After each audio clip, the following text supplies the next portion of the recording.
안녕하세요. 꿈꾸는 연금술사 바로스입니다. 얼마 전 저는 흥미로운 한 예언에 대해 읽게 되었답니다. 한 심령술사이자 작가였던 미국인 실비아 셀레스트 브라운은 아주 오래전에 2020년경 폐와 기관지를 공격하고 알려진 모든 치료에 저항하는 심각한 폐렴과 같은 질병이 전 세계로 퍼질 것이다 라고 예언을 했었다고 합니다. 그리고 더 흥미로운 점은 이와 비슷한 예언을 한 사람들이 여럿 있었다고 합니다. 얼마 전 한 사장님이 하소연을 하셨습니다. 작년에 사업이 너무나 잘 되어서 여러 군데에 새롭게 매장을 열었다고 합니다. 작은 매장 하나에서 소박하게 시작하셔서 몇 년을 고생을 하다가 갑자기 사업이 너무 잘 되어서 지역마다 여러 군데에 크게 매장을 내었다고 합니다. 비록 임대료가 좀 높았지만 목 좋은 곳의 상가를 멋지게 인테리어를 한 후 매장 문을 열었습니다. 매장 문을 열자마자 금방 손님들이 몰려오기 시작했다고 합니다. 그런데 갑자기 전염병이 확산되면서 2달도 채 되지 않아 손님의 발길이 뚝 끊기게 되었고 지금은 매장 영업도 하지 못한 채 월세를 계속 내고 있는 상황이라고 하였습니다. 이렇게 될 줄 알았다면 무리하게 새로운 매장들을 오픈하지는 않았을 거라고 한숨을 쉬셨습니다. 그분의 말씀을 듣고서 우리도 예언자들처럼 앞날을 미리 예측할 수 있다면 얼마나 좋을까 하고 생각을 해보았습니다. 저는 여행을 좋아합니다. 여기저기 다녀보면서 역사적 사건들과 인물들에 대해 알아보는 것을 무척이나 좋아한답니다. 그러면 흥미로운 것들을 정말 많이 알게 되는데요. 요즘은 다니는 것에 제약이 있어서 책으로나마 역사 공부를 틈틈이 하고 있습니다. 이번 주에는 한국 역경불사의 3대 스승으로도 불리우는 타너 스님에 대해 좀 더 알아보는 시간을 가져보았습니다. 저는 불제자가 아니면서도 하엄경, 능엄경 읽기를 좋아합니다. 그래서 일본인들도 몹시 탐을 내었다는 타너 스님의 신하엄경합론을 죽기 전에는 꼭 읽어보자고 마음은 먹고 있지만 워낙 방대한 양이어서 실천에 옮길 수 있을지는 모르겠습니다. 타너 스님은 역술과 풍수 도참에도 관심이 많으셨다고 합니다. 아침에 일어나면 3개의 엽전을 던져 6효를 뽑아보고 그날의 일진이 어떻게 돌아가는지 예측해 보셨고 그리고 미래에 일어날 일들에 대해 여러 가지 예언을 하신 특이한 고승이셨습니다. 저는 타너 스님에 대해 알게 되면서 조금씩 주역에 대해 공부를 했더랬습니다.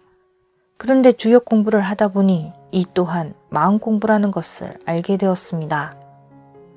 마음 공부가 제대로 된다면 미래도 알 수 있게 되고 더 나아가 스스로 미래를 원하는 방향으로 재조정해 갈 수 있다는 것도 알게 되었습니다. 오늘은 주역에서 말하는 미래를 내다보는 지혜, 정간에 대해 이야기할까 합니다. 서대원 씨의 주역 강의에서는 정간에 대해 다음과 같이 말하고 있습니다. 간은 보는 지혜에 대한 장이다.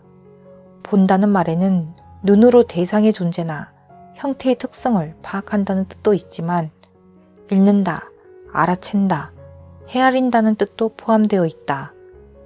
그러므로 상대와 나를 알고 과거와 현재와 미래를 정확히 볼 줄 아는 것, 이것이 간의 도요, 정간의 지혜다. 정간의 지혜를 깨달은 사람은 어떤 걸림도 없이 살 수 있으며 학문을 추구하지 않아도 지혜가 생기고 굳이 이익을 탐하지 않아도 부족함이 없으며 인간관계를 위해 애쓰지 않아도 진실한 사람들이 모여 들게 된다. 이보다 더 큰 생활의 도가 어디 있겠는가? 이것이 바로 간의 도다. 이 도를 깨우치면 또한 세상 만물의 근원과 만사에 움직이는 원리를 모두 알 수 있게 되니 굳이 점을 치지 않아도 미래를 볼 수 있고 어떤 상황에서라도 자신이 가야 할 길과 삶의 방향을 잃지 않게 된다.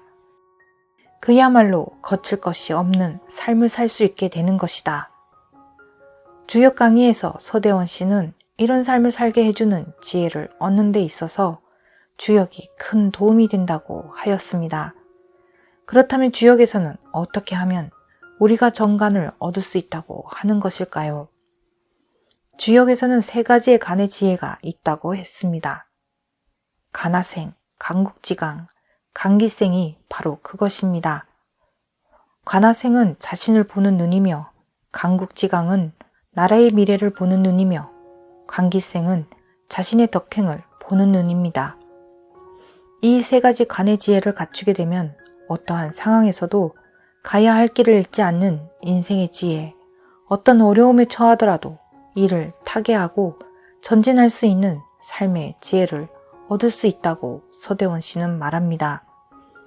그는 3가지 간의 지혜를 갖추기 위해선 다음과 같이 하여야 한다고 말하고 있습니다. 우선 몸과 마음을 깨끗이 정화하여 어떤 외풍에도 움직이지 않는 부동심을 가져야 한다고 합니다. 이 부동심이 여러 마음 공부에서 강조하는 고요한 마음 상태를 유지하는 것일 겁니다. 그래서 고요한 마음을 가지게 하는 명상이 지혜를 갖추는데 크게 도움이 되는 것 같습니다. 그리고 지혜를 갖추기 위해선 자기 자신을 믿어야 한다고 강조하고 있습니다. 혹은 만약 신을 믿는다면 자신을 도와주는 신적인 존재를 굳건히 믿어야 한다고 하고 있습니다. 아마 이 점을 강조한 것은 미래를 읽었음에도 자신을 믿지 못하여 우왕좌왕하다가 끝내 실천에 옮기지 못하는 경우가 많기 때문일 것입니다. 아, 나 이렇게 될 줄 알았는데 하는 말을 하게 되는 것도 바로 이 때문일 것입니다. 3가지 지혜를 활용함에 있어 관하생은 먼저 자신을 돌아보며 자신의 과거, 현재, 미래, 자신의 한계와 능력을 확실히 알아야 한다는 것을 말하며 그리고 어떤 사태가 벌어졌을 때 나아가고 물러날 바를 능히 알기 위해선 끊임없이 나는 누구인가라는 질문을 던져야 한다고 말하고 있습니다. 이 질문을 통해 어떠한 상황에서도 진퇴를 결정할 수 있는 통찰력을 키워야 허물을 방지할 수 있다고 합니다. 강국지강은 나라의 국운을 살피는 것을 말하며 좁게는 상황을 살피는 것을 말합니다. 원래 관리, 즉 정치인이 갖춰야 할 지혜이지만 개인의 삶에 있어서도 국운을 살피는 것이 매우 중요한 것 같습니다. 왜냐하면 아무리 우리 개인의 운이 좋다고 할지라도 나라에 좋지 않은 일이 생긴다면 그때 우리는 폭풍이 휘몰아치는 들판에 피어난 꽃과 같은 신세가 되기 때문입니다. 그래서 우리는 늘 나라의 기륭을 살펴본 후 우리의 미래를 준비하려 하고 더 나아가 국가에 안 좋은 일이 생기면 한마음 한뜻으로 뭉쳐서 안 좋은 일을 극복할 수 있도록 노력하게 되는 것 같습니다. 그리고 마지막으로 강기생입니다. 강기생에 대해 서대원 씨의 주역 강의에서는 상대와 사물을 보는 통찰을 말하고 있고 고운주 씨의 주역 64개에서는 강기생 군자 무구의 풀이를 자신의 덕행을 보았을 때 군자다우면 허물이 없다라고 풀이하고 있습니다. 저는 이 2 풀이를 모두 좋아합니다. 자신만 보고 타인과 사물을 통찰하지 않으면 공경에 처할 것이기에 늘 주변을 통찰하는 습관을 길러야 하며 동시에 자신의 덕행을 늘 살펴 행동을 조심히 하며 허물을 만들지 않아야 할 것입니다. 이렇게 주역에서 말하는 3가지 지혜를 갖추게 되면 만사 형통하게 될 것이라 합니다. 그런데 저는 하루 중에 잠시라도 마음을 고요하게 하여 자신의 내면을 들여다보는 것만으로도 지혜의 눈이 열리게 된다는 것을 조금은 알게 되었습니다. 마음을 고요하게 하여 자신의 내면을 들여다보려고 계속 시도하다 보면 어느 사이 우리에게 신비로운 문이 열리게 됩니다. 오쇼는 다음과 같이 말했습니다. 삶은 완전한 침묵을 뜻한다. 이 침묵 속에서는 정적을 듣고 내면의 소리를 듣는다. 삶은 마음을 놓는 것을 뜻한다. 그대의 존재가 미동도 하지 않고 완전한 정적 속으로 들어가면 문이 열린다. 그리고 이 신비로운 존재계의 일부가 된다. 존재계가 되어 존재계의 부분이 되어 존재를 안다. 그것이 바로 삶이다. 양자 물리학에선 우주는 모두 원자로 이루어져 있고 그 원자들은 에너지의 파동으로 이루어져 서로 끊임없이 상호작용을 합니다. 마치 일렁이는 파도와 같은 바다 위에 우주 만물은 에너지의 파동으로 모두 연결되어 있는 것입니다. 그리고 파동의 바다에는 우주의 역사가 모두 기록되어 있다고 합니다. 마치 우리의 아주 작은 DNA 안에 생물의 진화와 정가정에 대한 정보가 모두 저장되어 마치 프로그램이 작동되듯 태아에서 노인이 되는 과정이 저절로 이루어지듯이 우주에는 우주의 시작에서 지금까지 있었던 모든 것이 다 기록되어 있다고 합니다. 그런데 우리가 시끄러운 에고의 소음을 껐을 때 그 기록과 접속하게 되고 영감을 통해 무언가를 갑자기 알게 되거나 보지 않았는데도 어디선가 일어난 일을 직감하기도 하며 미래에 일어날 일을 예측할 수 있게 된다고 합니다. 오쇼는 직관에 대한 강의의 말미에서 다음과 같이 말했습니다. 어떤 상황에 갇혀 막막하고 앞이 보이지 않을 때는 생각하지 말라.